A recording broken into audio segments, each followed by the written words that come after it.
Film diawali dengan jurnalis bernama Adri yang pergi ke klub karena pusing dengan pekerjaannya. Di sana dia bertemu dengan gadis tak dikenal yang kemudian mengajaknya pergi ke suatu tempat. Belakangan ini aku agak kesepian. Adri langsung bersemangat. Jarang-jarang nih ada yang begini. Dan dia pun menjawab, Ya ayo gas aja. Tapi mau pergi kemana? Sepertinya ke hotel lebih baik. Tapi baru saja mereka sampai ke hotel, mereka melihat ada yang mengadakan pesta pernikahan. Gadis ini mengajak Adri untuk masuk dan mengaku sebagai sepupunya pengantin wanita. Wah, mewah sekali. Tanpa ragu, dia langsung bergabung dan makan dengan tamu. Di depan mempelai pria dan wanita mengaku bahwa dia sepupunya pengantin wanita. Ditambah ekspresi wajahnya yang penuh dengan kasih sayang. Tak tahu bagaimana ceritanya, gadis itu berhasil mendapatkan kartu hotel si pengantin. Dan beberapa adegan pun terjadi. Saat si pengantin datang, gadis itu langsung kabur dengan sepeda motor dan menjatuhkan jaketnya. Dari situ Adri tahu bahwa namanya adalah Carla. Setelah kejadian itu, Adri terus memikirkannya. Saat memeriksa jaketnya, ternyata ada sebuah kartu obat. Di sana ada sebuah alamat, dan Adri pun langsung pergi ke sana. Apa Carla tinggal di sini? Aku mau mengajaknya keluar. Satpam itu tercengang. Kau bahkan tak bisa move on dari orang gila. Adri pun kaget. Jadi ini RSJ? Kalau begitu aku juga mau masuk.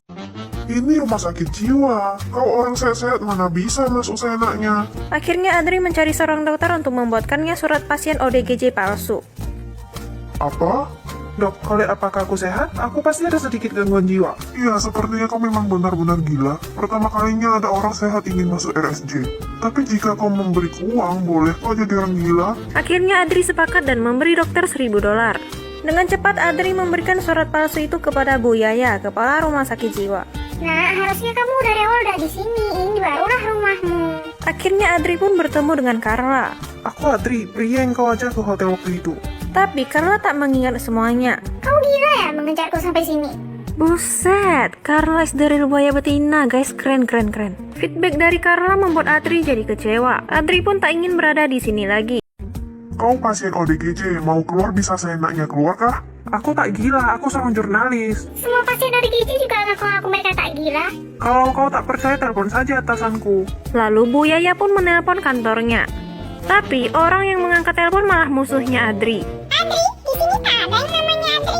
Adri pun memikirkan cara lain untuk kabur. Ucup yang merupakan teman sekamarnya berkata, Loncat saja dari lantai 3, tapi orang yang pernah loncat dari sini sekarang dia sudah jadi orang cacat. tentu saja Adri tak mau. Terpaksa dia harus beradaptasi di sini.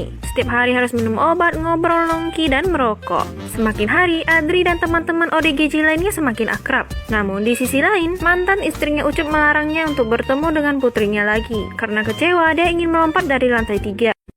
Apa ini mobil mantan istrimu? Benar. Kalau gitu hancurkan. Adri dan Carla yang kabur akhirnya berhasil menemukan Ucup. Tubuhnya penuh luka, tapi dia masih ingin mencari mantan istrinya. Aku mau menghabisinya, jangan halangi aku. Lalu Carla berkata, Tapi dia adalah orang yang kau cintai.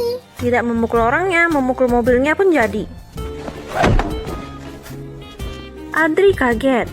Udah segitu aja, lihat aku. Adri langsung mematahkan spionnya dan pecahkan kaca mobilnya. Seketika Ucup baru mengingat sesuatu. Mantan istriku, dia tak punya mobil. Lari woi.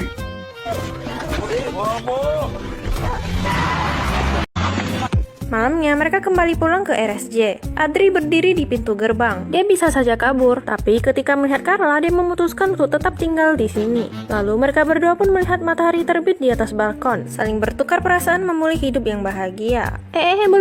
Belum endingnya kok guys. Malam itu awan gelap menutupi langit. Sepertinya akan turun hujan lebat. Tapi Carla malah berdiri di tepi balkon, membuat Adri shock. Di sini kau bisa melihat laut di balik gunung. Waduh, kumat lagi nih, sudah saatnya minum obat. Lalu dia pun menarik Carla kembali. Adri memberitahu dokter bahwa Carla sudah tak minum obat beberapa hari. Di sisi lain, artikel tentang RSJ yang Adri tulis diterbitkan setiap hari dan Bu Yaya melihatnya. Akhirnya dia percaya kalau Adri adalah jurnalis dan memperbolehkannya pergi. Setelah keluar dari RSJ, Adri terus melanjutkan artikelnya dan dia sukses besar. Carla yang melihat artikelnya langsung pergi ke kantornya dan bertanya pada Adri. Mengapa kau mengatakan bahwa kita tak bisa bersama? Kalau gitu ya ayo jadian. Keduanya sama gila dan bahagianya seperti saat pertama kali bertemu. Tapi setelah itu Carla harus kembali ke RSJ lagi. Yang tersisa mungkin hanya kesepian tanpa akhir. Sekian untuk cerita hari ini.